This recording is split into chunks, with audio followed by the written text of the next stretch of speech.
ఆయనకు రేవంత్ రెడ్డికి ఒక ఫోబియా పట్టుకున్నది. అది మెంటల్లీ డిసార్డ్ అయిపోయింది ఆయన. ఎట్లనే కేటీఆర్ని అరెస్ట్ చేయాలి అని చెప్పి మొన్నేమో కార్ రేస్ లేదో అన్నాడు. ఆ కార్ రేస్లో ఏముంది, ఏమీ లేదని అధికారులు చెప్పారు. ఏముంది కార్ రేస్లో?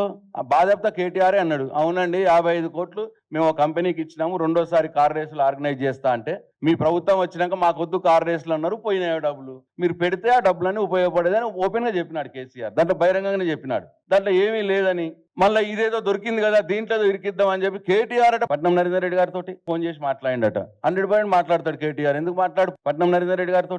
ఆయన మా నాయకుడు, మా పార్టీ వర్కింగ్ ప్రెసిడెంట్ కేటీఆర్. ఒకసారి కాకపోతే 10 సార్లు మాట్లాడతాడు. ఎస్ అన్న, రైతులు ఇట్లా ప్రాబ్లం ఉంది, భూములు గుంజుకుంటున్నారు, రైతులు ఆందోళన చెందుతున్నారు అంటే మా కేటీఆర్ చెప్తాడు నరేందర్ రెడ్డి గారికి. ఎస్ నువ్వు రైతుల పక్షాన నుండి పోరాడు నరేందర్ అని చెప్తాడు. దాంట్లో కుట్ర ఏమున్నది? బహిరంగంగానే వాళ్ళే వచ్చి కేటీఆర్ గారిని వచ్చి కలిసినారు. తెలంగాణ భవన్లో రైతులు వచ్చి బహిరంగంగానే కలిసినారు. దాంట్లో కుట్ర ఏముంది? ఏదో ఒకటి చేసి అరెస్ట్ చేయాలి. బీఆర్ఎస్ పార్టీలో ఉన్న నాయకులందరిని అరెస్ట్ చేయాలి. అరెస్ట్ చేసి జైల్లో పెడితే అడిగేటోడు ఉన్నాడు అనుకుంటున్నాడు రేవంత్ రెడ్డి. రేవంత్ రెడ్డి గారు, మీరు ఒకటి గుర్తుంచుకోండి, బీఆర్ఎస్ పార్టీలో ఉన్న నాయకులు కేసీఆర్ గారు తీర్చిదిద్దినటువంటి ఉద్యమ సింహాలు. మీరు నన్ను అరెస్ట్ చేసి అనుకోరి బాల్కొండలో ఎవడు అడిగేటోడు ఉండడు అనుకుంటారేమో. ఇంకో 100 మంది కేసీఆర్లు పుడతారు బాల్కొండల, నీ ప్రభుత్వాన్ని నిలదీయటానికి, నువ్వు ఇచ్చిన హామీలు ఎగవేస్తున్నందుకు నిన్ను నిలదీయటానికి. అంతేగాని మందరిని జైలు వేస్తే అయిపోద్ది అనుకుంటున్నామేమో. ప్రతి ఊరికి ఒక కేసీఆర్ పుడతాడు. మీరు ఎంత నిర్బంధించినా, మమ్మల్ని ఎంత గొంతు నొక్కేయాలని ప్రయత్నం చేసినా, నీ వైఫల్యాలను మేము ఎత్తి చూపుతూనే ఉంటాం. మీ హామీలు అమలు చేసేదానికి మీ వెంట పడుతూనే ఉంటాం. నువ్వు ఇది కుట్రా పిట్రా ఏదో పెట్టి ఏదో కేసులు పెట్టి జైలు వేస్తామని అంటే భయపడ్డాడు ఎవరు లేడు ఇక్కడ. అయినా అవినీతి పార్టీ మీది. పిసిసి మహేష్ కుమార్ గౌడ్ గారు అంటున్నారు కేటీఆర్ మొదటి ముద్దాయట.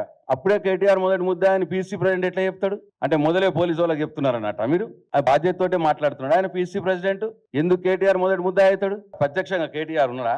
నరేందర్ రెడ్డి ఉన్నాడా? ఎట్లయితారు? అంటే మొదలే నువ్వు చెప్పేసి లీడ్ ఇస్తున్నావు ఈ గవర్నమెంట్ కి. అసలు కాంగ్రెస్ పార్టీయే అవినీతి. సాక్షాత్తు మీ మాజీ ప్రధాని, మీ పార్టీ నాయకుడు రాజీవ్ గాంధీ ఇరుక్కున్నది బోఫర్స్ కేసులో. పదవి ఊడగొట్టుకున్నాడు బోఫర్స్ కేసు తోటి. మీరు ఇరుక్కున్నారు. మీ మొత్తం కాంగ్రెస్ పార్టీ పైనుంచి కింది దానికి సోనియా గాంధీ ఇండియన్ హెరాల్డ్ కేసులో మీ అగ్రనాయకులే అవినీతిలో ఇరుక్కపోయి ప్రజలతోటి చీకొట్టించుకొని ఓడిపోయిన చరిత్ర మీది.